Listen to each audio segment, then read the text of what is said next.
Okay. Alexia, are you ready? Yes, Okay. Please speak directly into the microphone. I am. Hey guys, it's Foster from Inglesnuecrupodcast. I am here with... Alexia, Hey Alexia, how Hello. are you? I'm fine. What about you? I'm doing wonderfully. A quick note before we get started. Alexia's name is Alexia. We are receiving a lot of emails, Instagram messages, a lot of things, people saying, Alexa, Alexia. And I know that Alexia is too nice to correct people. So just a public service announcement for my girlfriend, Alexia. Thank you. Thank you. Because there are a lot of Alexas around the world nowadays. And I think that maybe it's an autocorrection from the phones nowadays. Maybe. Yeah, sometimes. But you guys should know my name by now. Alexia. That's Okay. it. Alexia, can I make a quick correction? Uh-huh. You could even say this is an auto correction. Huh? You said auto. Yeah. Okay. So in English, you know this. Most of our listeners probably know this as well because we have mentioned it many, many times here on the show. When we have an A-U combination, the letters A-U, the natural tendency of Portuguese speakers is to say au, au. So you are separating these two sounds. You don't need to. Normally in English, we just say aw. Auto. Perfect. So for example, in the word auto or audio or launch or taught, there are many examples. I could go on and on, but the point is just one sound, aw. Ah. Very similar to the sound in Portuguese, like aw, Mm-hmm. olha só, right? Okay. Cool? Cool.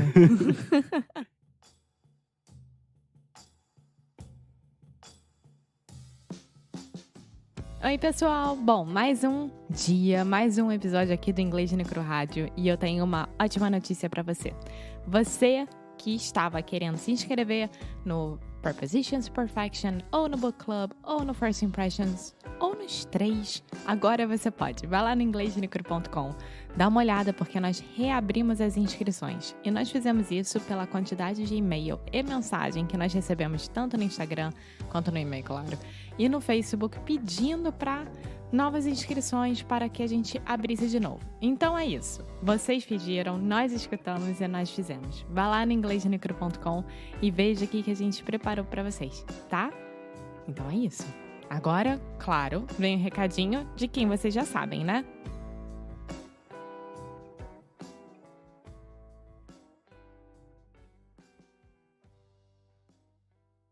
Hey Alexia, Hey Foster, how are you doing? I am fine, thank you. Do you know what the number one thing our students say? What is the number one reason why their English is not at the level they want it to be? Because they don't have time?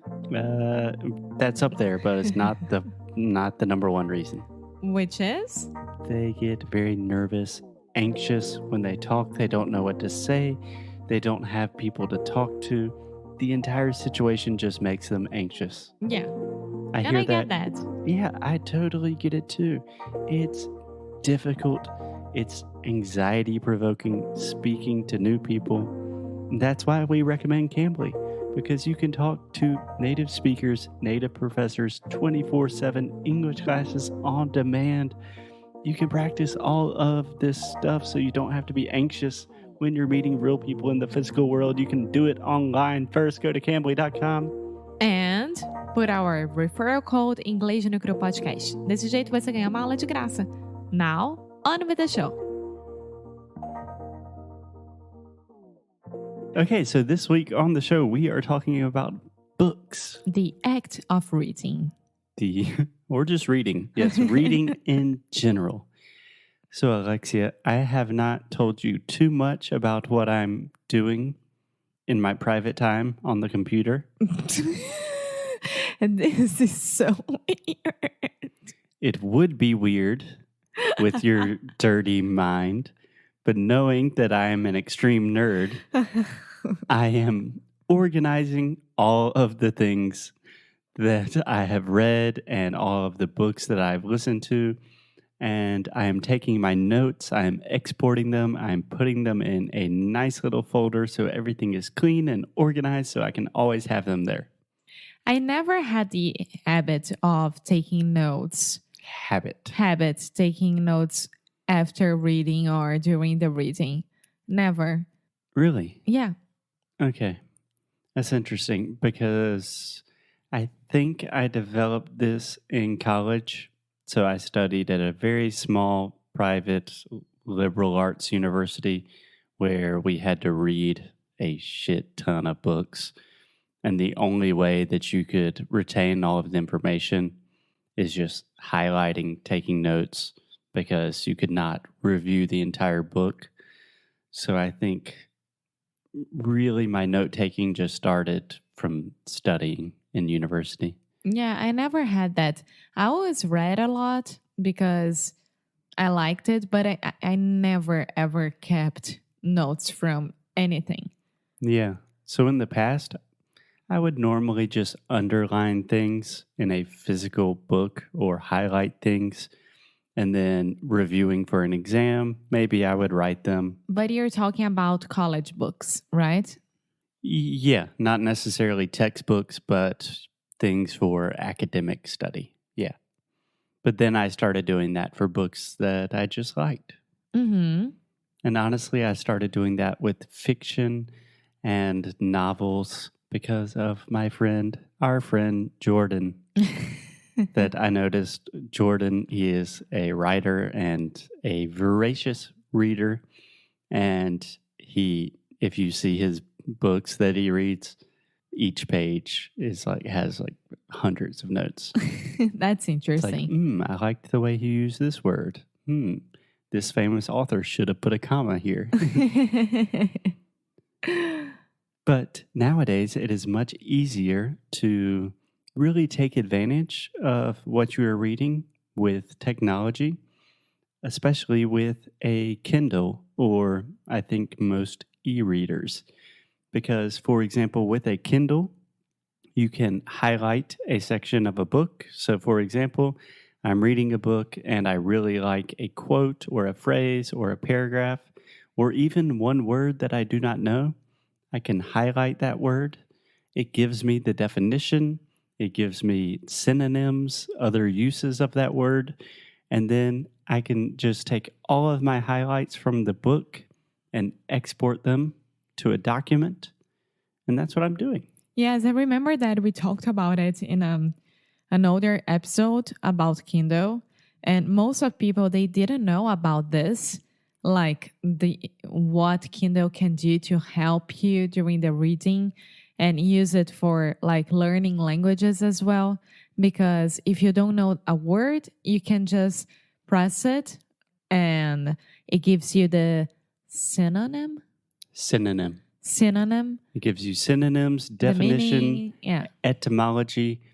Yes, I don't know about other e-readers, but at least Kindles, they have a function called WordWise that you turn it on and it tells you everything about the word. Yeah, it's awesome. So I just wanted to make this point again because I think it's important for us to always tell people like, okay, you can get this. It's a little bit more expensive than an actual book, but it will help you a lot. Yeah, and I disagree. It is actually much cheaper most of the time. What? No, to buy the Kindle itself. Oh, yeah. Well, to buy a Kindle, I don't know about the new, like, super fancy Kindle, but my Kindle was like $70 or something. I don't know how much is in Brazil. And then most Kindle books are significantly cheaper than physical books.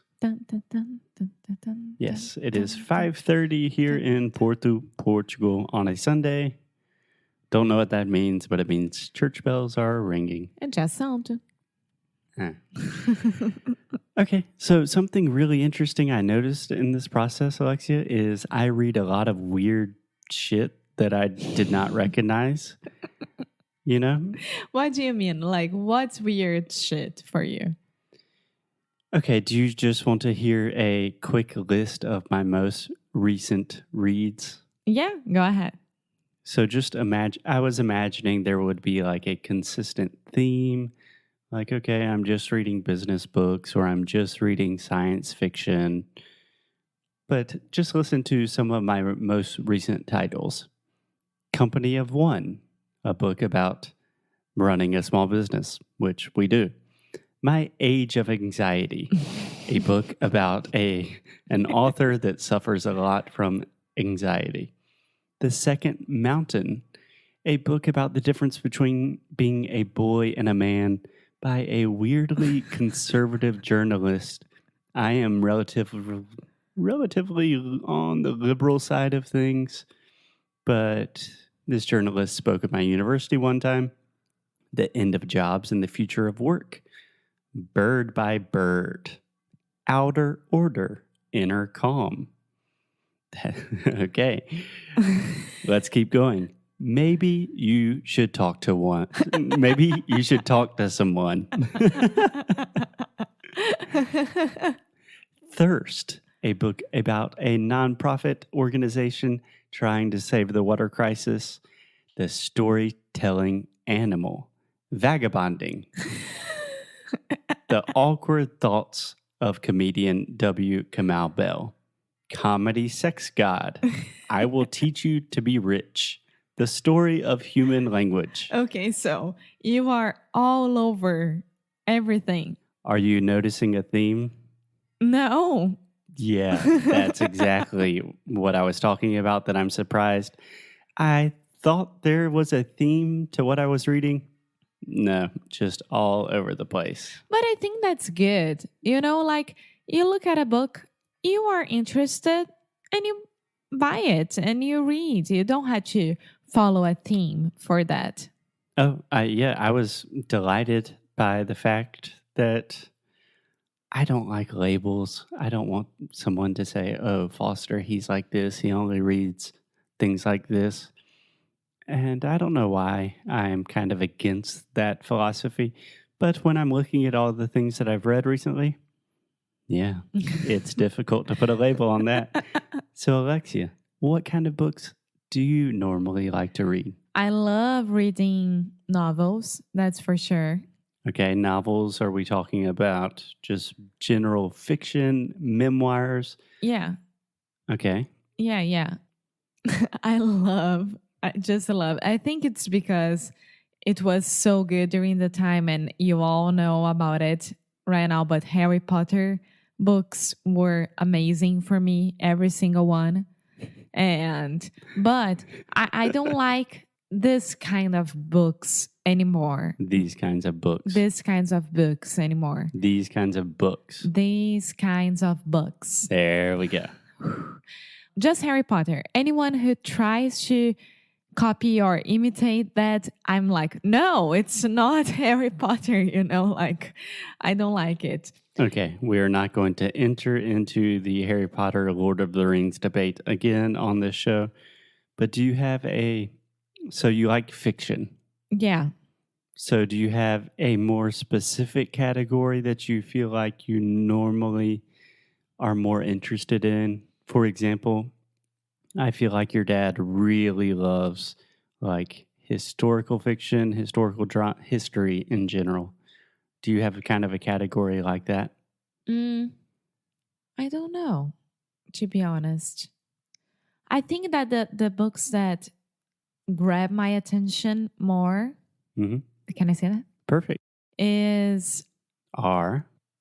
Are the ones who, like, I know there is that's a romance or fiction, but it's not that much out of reality. Okay. Yeah, I completely understand what you're talking about. Can I make a quick correction? I got so confused when I was formulating this phrase because I was thinking at the same time, like, what do I want to say now? And how do I pick up my books? So yeah, how do I pick out my books? pick out my books. Yeah, pick up your books is just physically picking up your book. The Okay. book is on the table. You pick up your book. Uh-huh. So a lot of times, Alexia, you say romance, and I know that you know that the correct way to say this is novel. Mm-hmm. But I also think at the same time, you can say romantic novel, which would be kind of like a novel with a love story. Mm-hmm. And I think you do like that kind of book as well. I do. Do you know that book that your mom was reading this year when I was in the United States that I'm dying to read as well? Like it just got here in Portugal and we saw the cover. Where the crawdads sing? Yes. Or when the crawdads sing? I have no idea, but that one, the orange book cover. Yes. Yeah. Alexia is a big fan of book covers. Me too. Wow. Me too. It's all about how you sell your product, right? If the book cover is not that good, I won't grab the book. Only if someone is like, no, you should read this. But at the same time, I love, love, love, love studying and reading about branding. So I like what? I'm just laughing because you say, oh, but it is very important, the cover of the book, and you love branding. And I'm just thinking about like, what is our iTunes logo when people look at this podcast? We created that in 20 minutes 4 years ago. Maybe Alexia's love for branding should start working into this episode. Yeah. I won't start this conversation right now, but yeah, I love reading about branding and how the nowadays like thinking about customers and the enterprisers, they communicate with each other. Customers. Customers. Okay, again, Alexia, this is the schwa sound. This will be an ongoing theme for the next few weeks, few months, few years. I don't care how long it takes. We're not saying costume, which would be like Fantasia. When you dress up in Halloween, fantasia. We are saying customer. Customer. Perfect. So for Alexia not to suffer too much, I say that we can call it a day here, and tomorrow we can talk about some more specific book recommendations, what we've read recently, what we think you might enjoy as well. Perfect. Sounds good? Sounds good. Okay, see you guys tomorrow. Bye.